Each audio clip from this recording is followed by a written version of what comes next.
I want to welcome everyone to come to the official launch of the Key of Marketing and talk a little bit about. I just wanted a few friends to join me and go over the process of producing the book and then also comments, questions.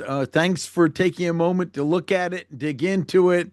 And I want to immediately thank Pat. Pat, you're the first pre-launch testimonial or review online Nice. on Amazon. So I just thought I'd start a little bit with why did I write it and what happened along the way. And what happened is I kept thinking, I really want to find what's the brand of my style of marketing because a lot of this built over many years teaching statewide from Murphy to Manio, working with towns, counties, small businesses. And what I'd find in these small towns is when you'd ask, what is your marketing budget? They would have a story like we had to spend it on a fry machine because the inspector said you have to have that replaced before and we got $20 in the cash drawer, or we invested in someone out of the area and we have all these logos and things but it's not bringing in business. And I kept hearing story after story of how it didn't work and they had almost no budget. And I thought, well, I'm driving around the state teaching marketing. What if I stay in the question, what does it take to market a business with little or no marketing dollars and see what bubbles up? And it was interesting because ideas came up. And then, Pat, you and I wrote Relationship Marketing Cubed. That's to me very aligned with the same thing. And this started coming together, and it was almost contrary to what I used to think marketing was. Because marketing to me was you get the brand, you got to get the brand out there, you need to push it every time you can, and you spend money and you build this out. And I go, what if you don't have that? What if we work on how do we get money coming in first? And then as you get money, it's nothing wrong with having a little logo or something. Then you can build those things and let them be funded by it. And this built over time. And I noticed I had something quite different than what I had learned as traditional marketing. And along with it being different, it was getting results. That's what mattered. And I thought, I want to get this together in a book. And where could I start? And I started with, first of all, I started with if I had a brand, what inspired me the most that had the biggest influence on my work? And of all things, the martial art Aikido, which I trained in and became a ranking belt in many years ago, had the most effect. Hey, Diogenes, we'll just welcome you in. We're started. So great to have you here. Thank you. It had a huge impact, in part because of some of my learning challenges. It gave me a method for conflict resolution. It gave me a method of handling all types of things. And then I mapped it even onto business and I found it was useful there. Well, I took a little time and talked to a black belt that I knew in Aikido and said, maybe I want to do it. And I paid an attorney to look into using the word. And it looked like it was an uphill battle. Either he said, well, that's not exactly what I think Aikido is. And I thought, throw this out. What would I call it? And I came up with the term, the key of marketing. And the key was inspired by Aikido. And the symbol is key, which means life energy, flow. And part of the idea of the martial art Aikido is work with what you have instead of force against force. When force comes in turn, when push, pull, when pulled, pushed. And this is integrated into everything. Well, from there, I wanted to get my core ideas. And Diogenes, who's here, I said, I want to take you to breakfast. I want to record what we say.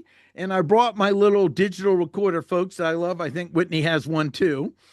And I said, I want to have you to be a what I call committed listener, a listener to what are my core ideas in marketing, and just listen and give feedback as we do it. And I started going over them and I got this core ideas out. And then I went back and I used AI to transcribe it. Then I used AI to study everything I could give it on training, including transcripts, because a lot of my best ideas occur live in front of a classroom. So I vetted transcripts, ideas, and then I would come up with new stories. And this kept back and forth using Claude, using ChatGPT, using Gemini, and demanding with samples and data that it write in my voice. From there, I came up with the idea of creating two tests. One was the basic facts and ideas I learned, and the others was stories. I printed those out and handed it to my lovely bride and said, Barbara, who knows me the best and knows what I when I'm doing my best, she knows it. And she has a business sense, which is the best. And she said, by far, the stories are best. That's what people love in your classroom. You need to build on stories, which I've never done before. And then that continued as a back and forth using AI for continuity. I do want to say, with my learning challenge, I have, since I use a lot of text to audio, with the learning challenge, continuity over a long space, if it's written or something, is harder for me. So having AI to analyze and say, is there a continuity error? Is something missing? Have I included things? Is there redundancy? Was invaluable in this. And what it did is within a less than a year, I was able to do something that probably would have taken me several years. And then, of course, these wonderful images. Diogenes saw the first version and said, they're too complex, simplified. My stepson said, why don't you make him an icon? And so this is an example of using AI productively as a back and forth, keeping the human in the lead. And that's my story, and I'm sticking to it. Love to hear your views. Well, I mean, just I've known you for like everybody here for a very long time. I own an AI development company. Martin, this is your book.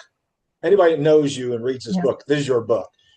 Getting assisted by, it's not a ghostwritten. Now that seemed to at one time be okay. You could get a ghostwriter and then put your name on the book. I don't understand all this big thing with AI. It's human intelligence. So as long as you're not plagiarizing things and you're actually utilizing it for your own ideas and you're actually allowing it to capture and sequence and do those things for your own ideas. But this is definitely your book. I think it's. I think I wrote one with you. This is.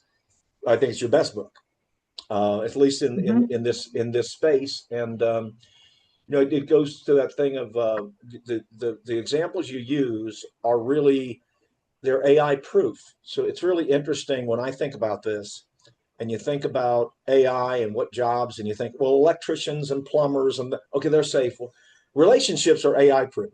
They just are.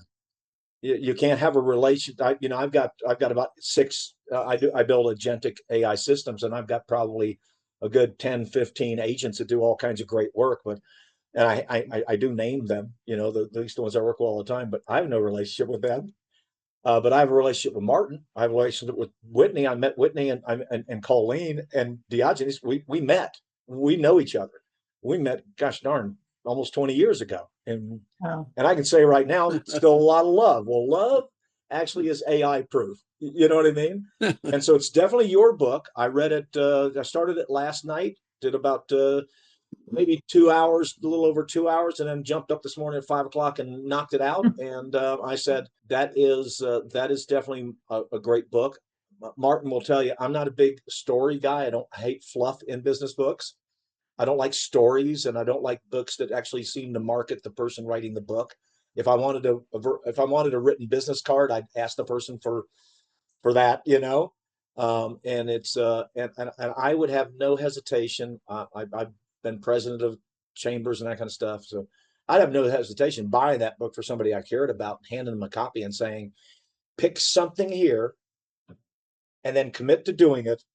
The 90 days is an okay window. Get her done, and then you know what? Then pick the next thing, and then and then wear that damn book out.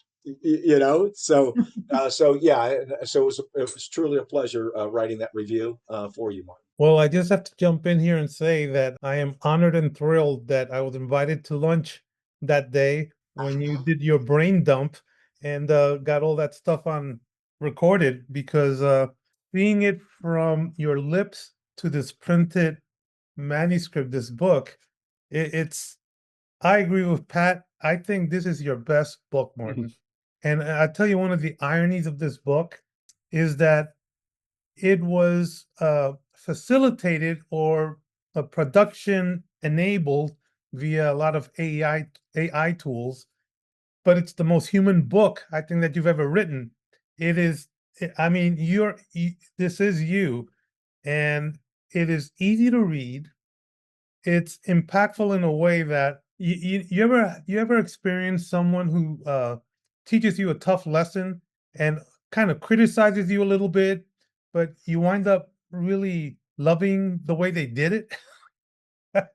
This is what this reminds me of. It's like great lessons, great stuff, and it's blended in a way that it's so balanced between, gosh, have you thought of this, and action, that I can't think of anybody who wouldn't benefit from reading this. So well done, best book, and I'm honored that you know, I was invited to the table to hear A you speak about. catalyst, a starting catalyst is what we'll call it. Yeah.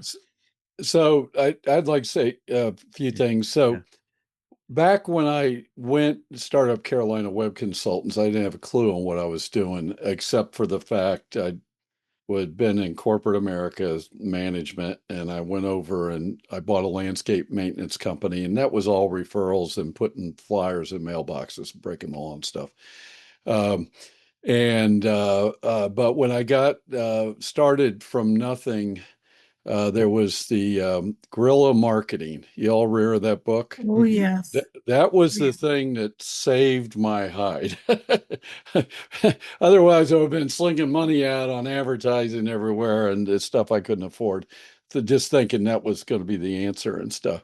And that was a very practical type thing. I think this is the head, the right side of the brain stuff here for the small business guy to get the philosophy understanding down with them of what's really important on, for them to do that.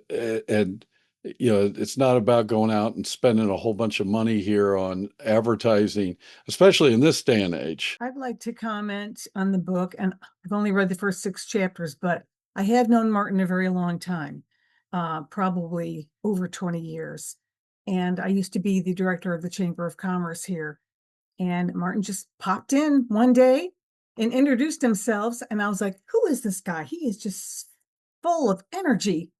And so I have really enjoyed conversations with him ever since then. And he would come in periodically, and I went to some of his classes. When I was the director of the Chamber of Commerce, this is a small Chamber of Commerce, so I wore a lot of hats. But one of the things that really I loved about the job was that I had to get to know all of the business owners. So the human, the relationship building habit in that you get out of this book is exactly what I was doing. And it was exactly why I was successful in that job, because this whole key of marketing, like you said, I think this is one of the best, the best book you've ever written. And I've read them all, because it fits right in with what I have had to do. And then when I left the chamber, I was like, oh my gosh, what am I going to do? And I got together with a couple of people and we decided to start a digital marketing and web company. And I just took all of that information and new people in the community, and we've had a successful business since then. But this relationship building habit is actually what moves the needle. And we're also in the process of redoing our website. And I was talking to Martin about that last week, and he said, we're just we want to talk about the human side. AI, some people are kind of, shying away from it, and they don't want it to, they want it to be written by a human person. And so we're focusing on that. And one thing Martin said to me was, he said, you want to rise above the AI noise with the human experience and the human relationship, and talk about marketing as something sustainable. I mean, it doesn't do more, post more, but you've got to show up with real purpose, and that will resonate with the customer. So I'm enjoying reading the book. It's great. I'm really enjoying it. Started reading. I haven't gotten all the way through it because, Martin knows me so well, I tend to fall asleep when I'm reading. But Not so bad. It's all books, folks, not just mine. What I have read is definitely Martin. I've heard most of the stories so far. I mean, because I've known Martin for so long, and he uses some of them in his teaching when he teaches different classes and stuff. People are still trying to start and create small businesses. Thank God, because the big corporations, I think, have lost all person-to-person customer service, almost all of them. They don't care anymore. They don't care to have people on the floor. They don't care if people help you. And I'm talking the big corporations. So with Martin's stories, it brings you back down to humanity and how people relate to each other and how people can help each other. And he's always been such a champion for the small businesses and the micro businesses and how to help them get their word out there and their product out there. Most of them have really good products or whatever services, whatever they're doing. His book puts it in real easy terms on how they need to keep doing what they initially started doing to get their business going. It's not a time to stop doing those basic people-to-people type networking and just talking about your business and getting to know more people. I think it's a perfect time for that book to come out right now. And it is a very good book. Like Martin always does, all his books are good. So I love it.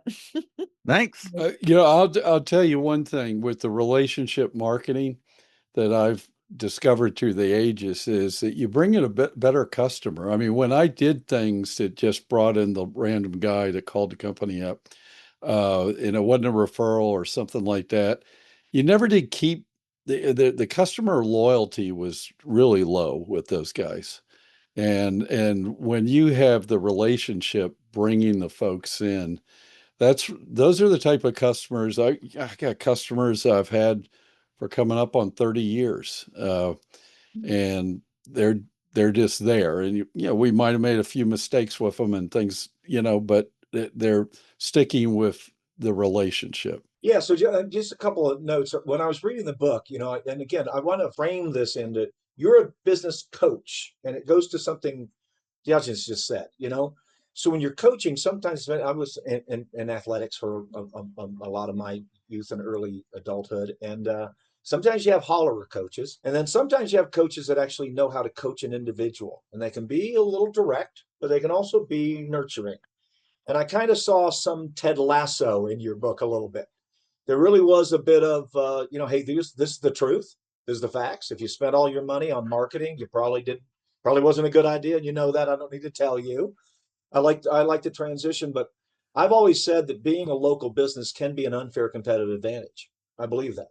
I believe as we move into new territories, especially in AI, it will end up being folks who understand that will end up being it's a bigger unfair competitive advantage to people that are trying to parachute into your space digitally or otherwise and extract in kind of an extractive economy businesses. You're not going to be able to do that. I also believe that it's just something that Whitney just said is all the local business really needs, and I think the math will prove out, is about 100 loyal customers. 100.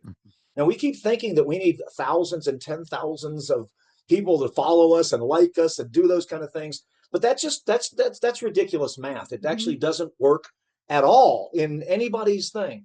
They did about when I was in North Carolina, there was a study done, I forget by whom, but it was in the early days of social media, and they had this test. You needed to raise, it was like $1,500 or $5,000, whatever it was. And they had influencers at the time that had thousands and thousands of followers. And they said, you can't do anything other than reach out to your followers. And then they had people that may have had 200 followers. Well, the folks who had 200 real connections always beat the folks who had followers and unreal connections, because there really wasn't a relationship. And so even the math in dollar transfer, when you make a request, and in Martin's book, he says, if you're doing this stuff and you expect somebody to do business with you, you don't ask them to do business with you. If Whitney doesn't go out and knock on doors and say, I'm Whitney Hill, this is what I stand for, this is what I do for Raleigh, he won't have asked somebody for their vote. It sounds so old fashioned, but it's actually what businesses kind of need to do. I will say just a couple more things. I apologize, but when I read the book, because I would say I know this stuff. I mean, I know this stuff. Yeah. But it was so good to read it and just be reminded of the stuff I know. So if you already think you know this stuff, sometimes we just need a reminder of the things we do, because we don't ever do all the things we know we should do. I always think that a lot of small business owners, they're their own worst enemies. So somebody who says I'm too busy or I'm doing this kind of, well, okay, then you got to prioritize some other stuff, because you're not doing you're not doing the things that help you. Realities, SEO and GEO, generative engine optimization, or answer engine optimization. We're already finding that agentic bots are already out searching humans. So folks are saying, you know what, in Whitney's old business, Carolina, web connection, right? Web Consults. consult. In his old business, and I owned a digital marketing company years ago. I'm going to do SEO, and I'm going to do local SEO, and I'm going to get the right. If I have my bots go out and search for me and bring information back, now it's not the SEO is not working anymore. And you can see that Google even put they put their own engine on top of it, so you don't even have to go search down. We used to say, "Gosh, you got to be in the top 10." Well, no, you get and for Google now you got to be in Google's AI. Mm-hmm. You have to be there. Being number 3 isn't number 3 anymore. So that there's algorithms are not trustworthy, and they do not have your interests at heart, like somebody that you know and trust and will do business with locally. And we're moving more towards not just agentic AI, but algorithmic marketing. And so that's a very hard thing for a local business owner to actually compete in. Mm-hmm. You really can't compete you can't compete anymore as a local business in paid media. So you got to do it in earned media. And how do you do it in earned media? It's trust media. It's where you're trusted. And so I don't need to look anymore. And what Whitney said is really important. We usually, when you do a referral business, people will, you won't be arguing about dollars anymore. It won't be about that, because they'll understand the value, and you'll get the customers you want, not the customers you don't like. I love that you put that in there, Martin. That's always been something to me. I used to fire customers once a year, the bad ones. I just fire you. You're out of here, and so it's really nice when you could build a business that's sustainable outside, and it's not just you own the email of the person, but you own the relationship with the person. And you can only do that if you're Bob, who works at Bob's coffee shop and pours coffee for folks, or is the HVAC person, or is the plumber, or is the whatever. That's where that works. And you're finding that even car dealers are finding that if they just let some of their car salesmen just go out and be themselves, they actually become the best car salesman. They're not just the person that's doing the internet kinds of stuff. So in all areas, Martin, I just think you hit a bunch of tick marks in a lot of different areas, that even if you know something, you need to be reminded. If you don't know it and you haven't spent all the money, stop. Don't go any further. Make the relationships. And I would always say that if you're local and you're already doing business with people that are local, go to those people that you're already doing business with, that you voted with your dollars for them, and ask them if they'll vote with their dollars for you. I've always, it's not that a quid pro quo, hey, I'm doing business with you, so do business with me. But most of the time when we do business with our insurance agent, or we do business with our mechanic, or those kind of things, and we just tell them, hey, by the way, I don't know if you know what I do. Let me tell you what I do. So if you know anybody, then maybe you'll refer them my way. I've had so many people say, well, I didn't know you did that. Mm-hmm. Yeah, I need a website, or I needed this, or I needed that. So it's just, I love the book, Mark. Yeah, great. Diogenes. Yeah, one of the things that occurs to me when I had my business and I was working with a lot of clients, and a lot of them didn't know what they want, and it was, corporate identity. It was just all kinds of people, but they all had one thing in common. They had businesses and they were trying to grow their business, right? And here I'm trying to help them. It just occurs to me that this book could be a business card. I mean, if I had this book, this is the book I would want to give, and I've read just about every marketing book, on the planet. This is the book that I would want to give that client, because once they read this, they would understand how good a job I'm doing for them, and they become a better client. And it's just, I mean, I'm looking here at just one little simple thing, just one little nugget in chapter 19. And it says, the remedy is not dramatic reinvention, it's recalibration. Now, you take that on all levels, I mean, that's massive change, but it doesn't sound like it, you know? It's like recalibration. It's not threatening. I could do that. So you've simplified some very complex ideas. And I think that's one of the hardest things to do, is to make something complex simple. Yeah, I mean, the timing is great on this book. AI, whatever happens with the AI trend, human beings, man, you know, it's what it's all about. I mean, I'm doing real estate now, right? Everybody knows a realtor. It's like, who cares? But Pat hit it on the head. You know, it's a trust business.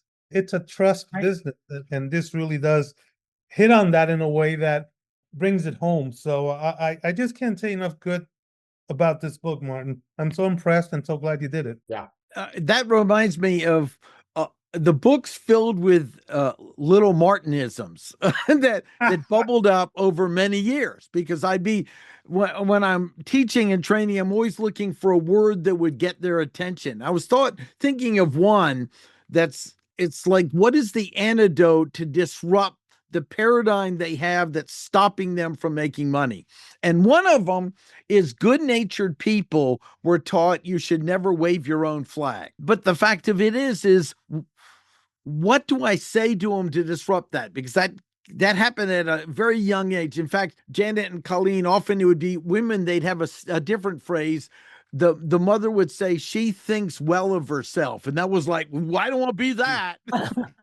And that was one of those phrases that I listened to. And so I came up with this, I call it an antidote to it. And there are lots of them in the book. And that was, it's our responsibility to communicate our value. It's not the customers to discover it. And I really appreciate, Diogenes, you're noticing that, because it's filled with those. And these took 2 decades to come up with these. They didn't just bubble up. I got to get a word that will get their attention, rattle around in their mind where they can't get out and go, well, maybe, and then another antidote is maybe it's just pride or envy, pride and fear that's stopping you.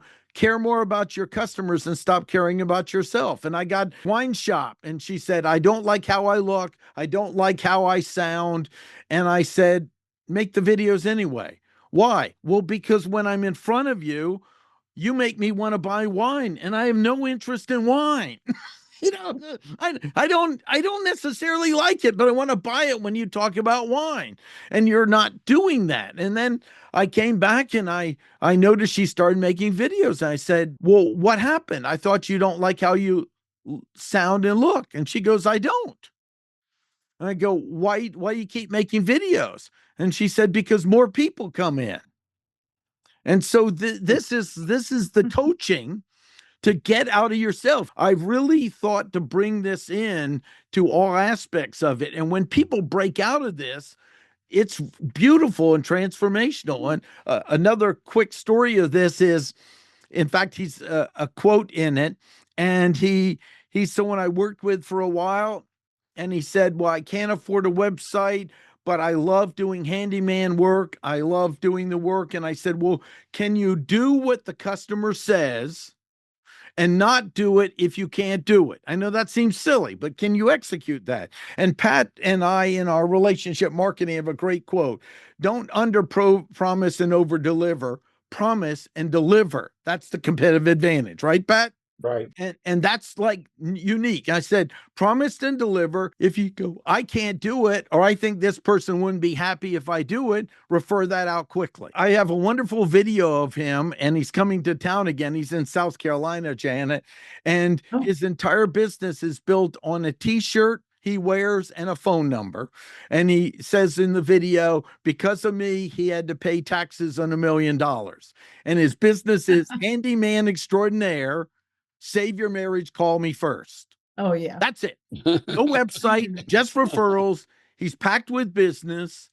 In fact, he's even dropped down to a tighter team because he's found if he got it too big, the right level, and that's it. And I've seen this proven over and over again. And I just, Pat, there's a guy coming to look at possibly working on my trees. And he says, I'm leaving the company. Can you wait until I get the business set up and work with you? And I said, I've got some advice. And one of his things, well, I was told to make my business look like it's bigger than it is. And I said, so you're going to start lying to your customers and prospects up front, and then you want to trust them? See, those are the little quotes that, and he's like, I never thought of that. Well, Martin, it's that other line that's like fake it till you make it. Yeah. What the hell? Right. What a What bunch of the crap. hell is that about? You know what I mean? Yeah. That's not even close to being what you would want to do, to have somebody do to you. Not, Right. you know what I mean? Right. A lot of times small business owners and micro business owners and local folks are being told to do something that they would totally reject if it were done to them. Mm-hmm. They would just look at it and say, no, I'm not going to lie, but I've been told that by this thing to lie. I'm not going to overextend myself, or I'm not going to like over promise too much and not be able to deliver to it. We would think of that if we thought that somebody was doing that to us, we'd say, well, I'm not doing business with them. And that's why when people don't do business with the folks who do those things, it's not a head scratcher. We're all pretty similar. All humans are kind of similar. There's some wackies here and there, but most of us are really how we approach things. And as long as you're marketing to people and not cats, I think just being open, honest, and delivering what you say you're supposed to do will resonate with most other humans, AI included. Another piece on that is I want to tell Janet, you were there when this occurred. I had taught my class, and I love when I get to train somewhere and the next morning, maybe we can meet or get together for dinner or something. And we were at a breakfast place. Right. Remember? And someone, I want to let their name stay confidential, but someone said, oh, look over there. That's Judy. She's running for office. I said, oh, do you know her? Yeah. Do you like her? Yeah. Do you trust her? Yeah. This is the synopsis. Okay. Yeah. I've known her since high school. Are you voting for her? No. And I said, why?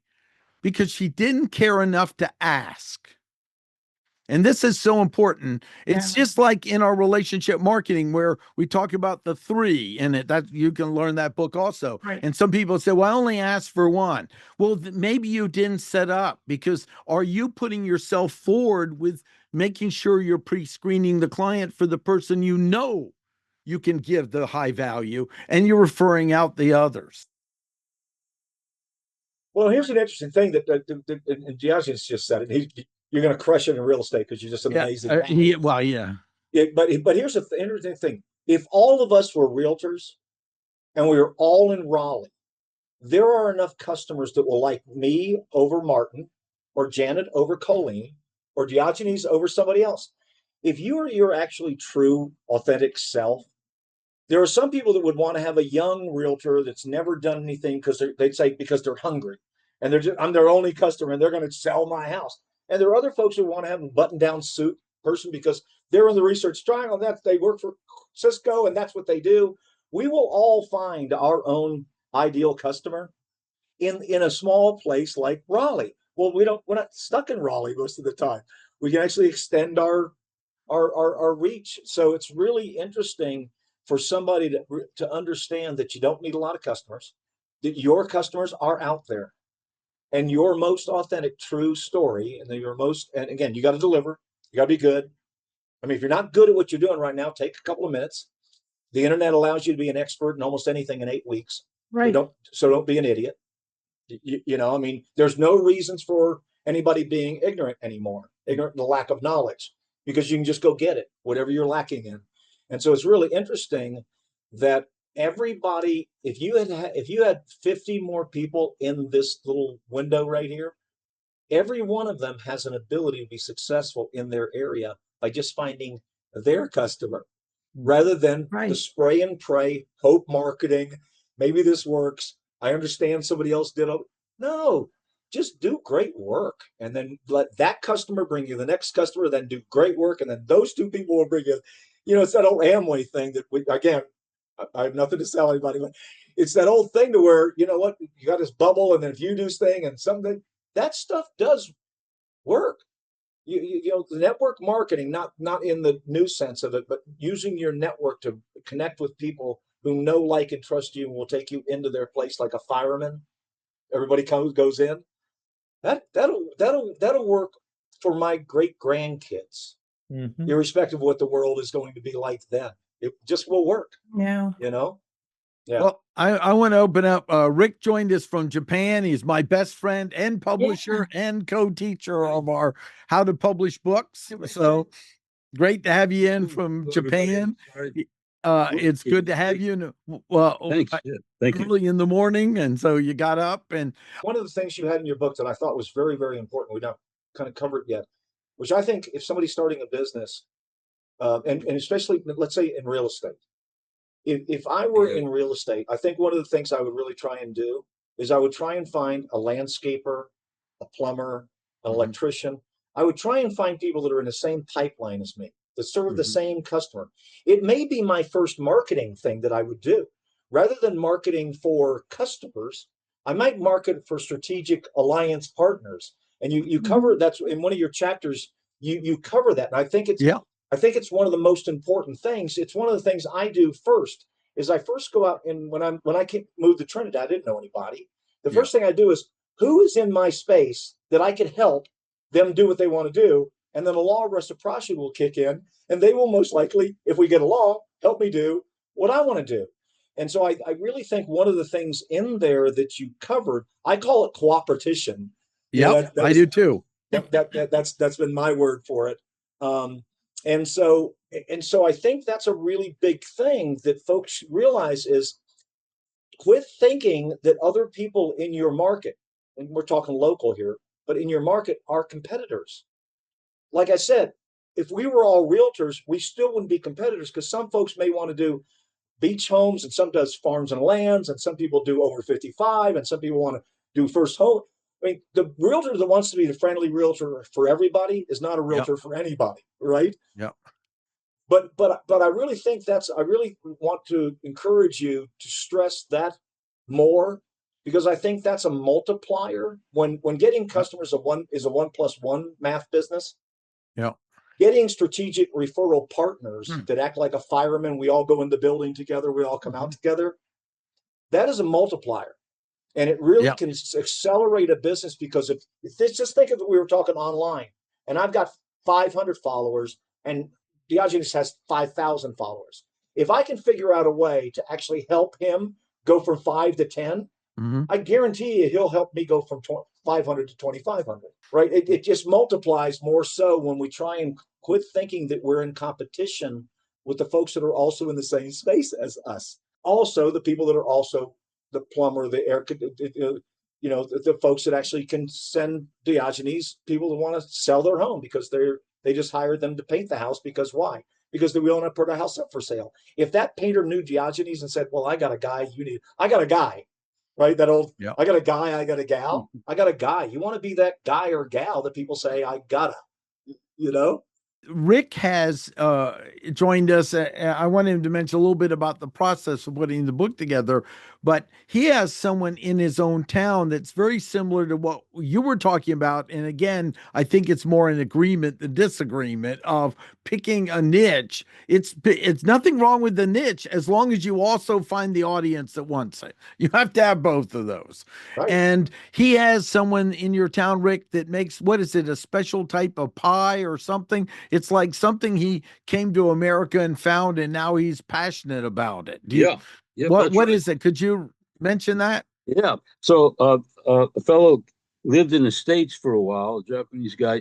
Apparently, make the story a little short. Basically, he's opened a pie shop, and he's focusing on recently pecan pies. Oh, and it's absolutely novel to this whole section of Japan, along the whole Sea of Japan side, one entire coastline of Japan. And he's got a little pie shop. And now he has at least a half a dozen employees. I don't think most of them are full-time. But he started off this odd little guy who, a determined guy who said the pies in America are absolutely fantastic.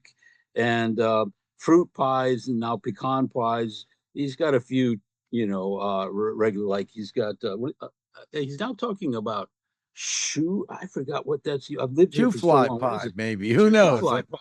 Yeah, yeah. That's He asked Pennsylvania. me about it. Colleen, that's Yeah. your old territory, my father's. Yeah. Yeah. Anyway, so he's expanding. He's doing well, but it took a while. I helped to spread the news because I love pies. God knows I don't need any, but I love them, and so I spread the news, and a few other people, some foreigners I know, kind of spread the news a little bit. But once it caught on, it's really caught on, and he's in a shopping mall. I don't know how much he's paying. The point is though that he just loves that. He's passionate about it. He does a great job. They are not cheap. I mean, these are expensive by Japanese standards right now. Expensive entire pies and slices, big healthy slices of pie.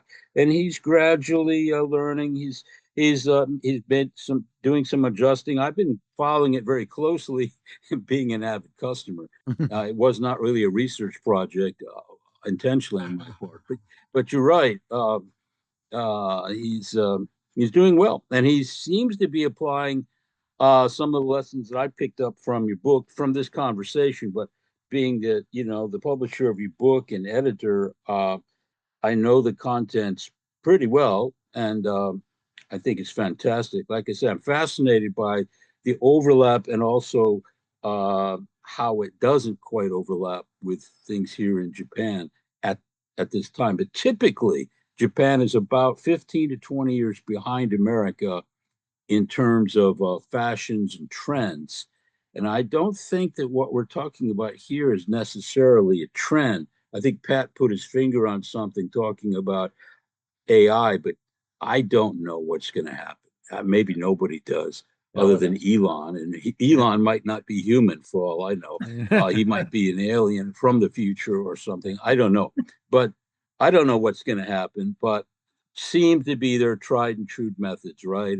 Of ways of being true to yourself, but also, as Martin mentioned, being committed to your customers, being a better version, and being the best you can possibly be without giving yourself a hernia. I'm babbling at this Well, point. I just want to say though, with your pie guy, often is when he does a run, he's sold out. I mean, that's the thing I learned from it. He'll do, he's completely he'll do sold now out. we're doing a certain type of pie and they'll be sold out. It's like a high request thing. Yeah, Excellent. they don't necessarily stay that way. In Japan, it's really, they go on trends. But Instagram has been his friend. One of my former students ended up getting hired by him. This Japanese dynamo lady from Okinawa, and she loves social media. So she helped him set up social media. It took off, but that's not the main reason. Is his pies they're really good. They're novel. They're very good. And now it's nearly 3 years of him just kicking butt with it. So it's interesting to see how it's turned out. It doesn't follow the typical Japanese model, as far as I can tell, where I live. Bigger cities have their own challenges. But one of the things that I think Martin's book does a really good job that would help him would be, you say not use the word novel and maybe a fad or trend or something like that. When you find yourself in that kind of business, I think one of the pivots you can make is I forget the chapter in the book, Martin, but it's with the dance instructor. Yeah.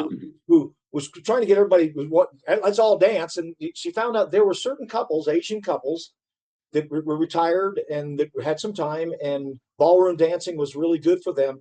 She moved that. So one of the things I think for folks that have businesses and they look like they're trendy businesses or novel, or they may not last bad kind of businesses, is use that time not to think you have a business yet. Don't think because you're making money you have a business. I've had businesses that made a lot of money until they didn't.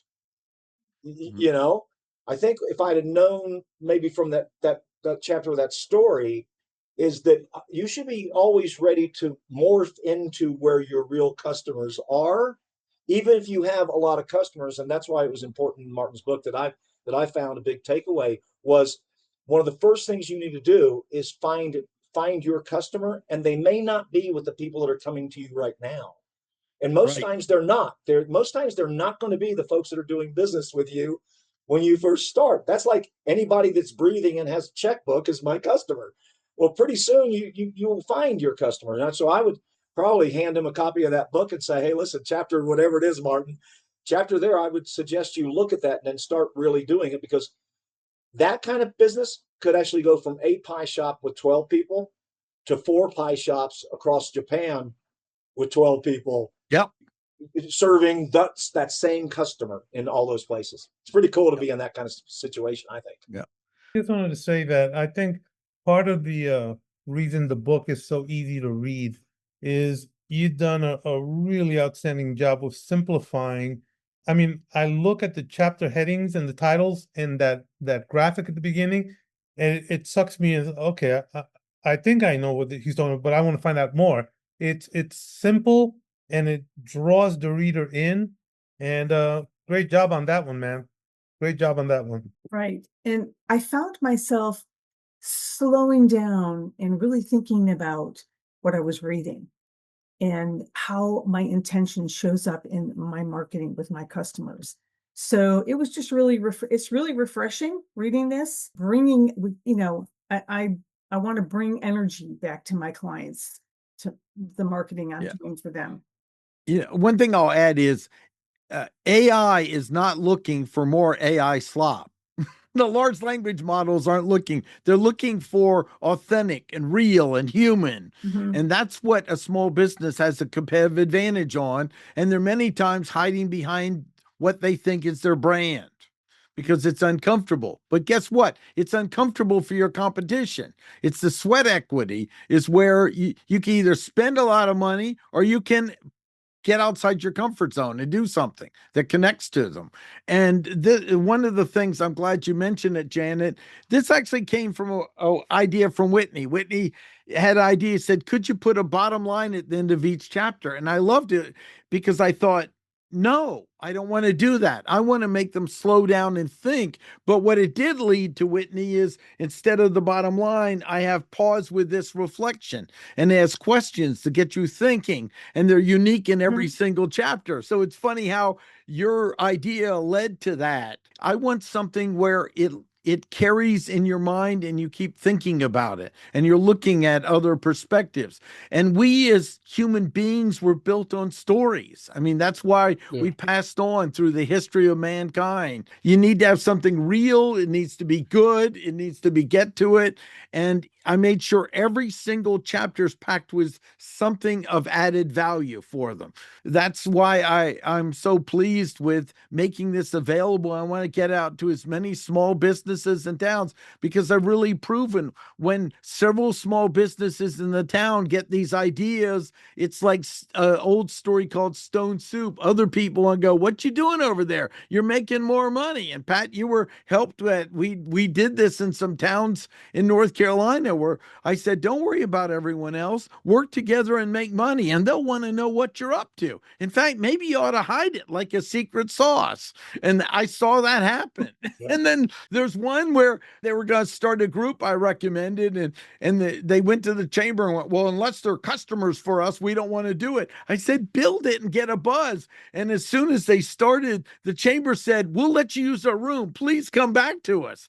So this really offers this idea that I tie back to Aikido, where in the martial art Aikido, when an attack occurs, you're actually thrown in a way where you think you're still winning and then you're on the ground. Well, we don't want to do that in a negative way, but we want to find these holes and work with them and leverage them in a way that gets us more business. And tapping into what's already there is much more efficient than trying to invent something from the ground up. Well, folks, thanks so much for joining me. All right. Rick, thanks for coming in from Japan.